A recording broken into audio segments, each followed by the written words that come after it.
J'aimerais ça qu'on parle des Philippines. Parce que tu Ah disais, oui, oui. le 11 novembre, c'est là que tu as eu l'appel pour aller il y avait le typhon aux Philippines. Raconte-nous tout d'abord cette journée-là, là, comment que ça se passe, sur ça, l'appel, comment que ça s'est Ouf, passé? ouf, ouf, ouf. Le typhon est arrivé le 9 novembre, puis cette année-là, c'était le jour du souvenir tombait un 9, dans le fond, pour les parades du dimanche. Fait que je suis à la cathédrale, je suis assise avec ma femme, puis qui est enceinte. Puis là, je fais « Hey, ce serait drôle hein, que je parte parce qu'ils nous demandent de faire une minute de silence. » Puis finalement, 2 jours après, on reçoit des appels sur nos cellulaires la nuit, puis je dis « À Montréal, réponds pas à ça. » Et un capitaine qui débarque chez nous essaye pratiquement de défoncer la porte. « Hardy, vous répondez pas, vous partez en mission maintenant. » Mais ma femme, pour pas me réveiller ce matin-là, elle m'a pas dit « bye » avec un petit bisou. Fait que moi, je pars en mission.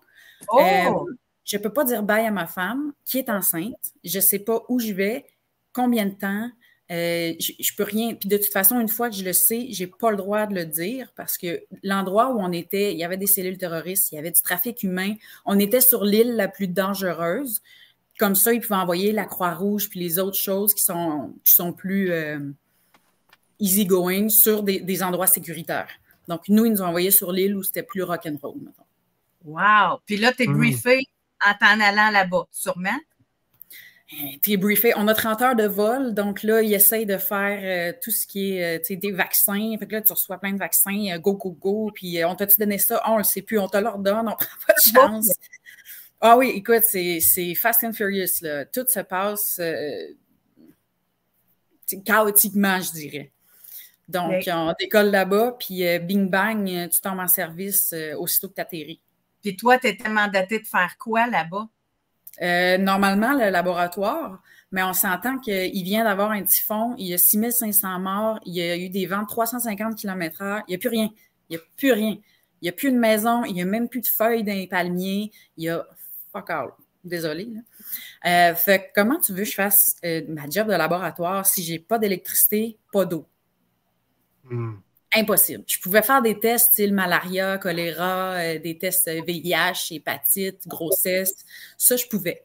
Mais autre que ça, je pouvais pas faire mon métier. Donc, je me suis ramassée à faire des tâches connexes. J'ai travaillé beaucoup avec le pharmacien à préparer les sacs des techniciens médicaux parce qu'ils faisaient des unités mobiles.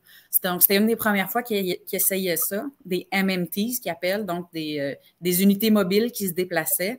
On avait des espèces de side-by-side qui se déplaçaient. On se déplaçait en griffon parce qu'il n'y a pas de route là-bas.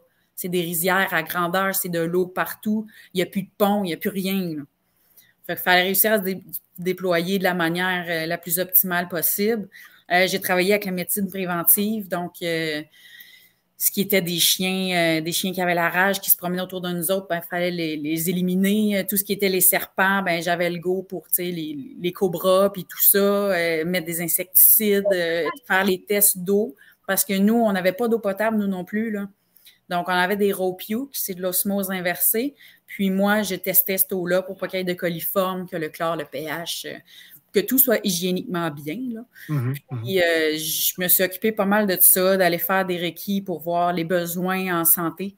Donc, on se déplaçait dans des villages, puis on allait voir s'il y avait besoin d'une unité, justement, s'il y avait besoin du riz, s'il y avait besoin de matériaux pour leurs écoles.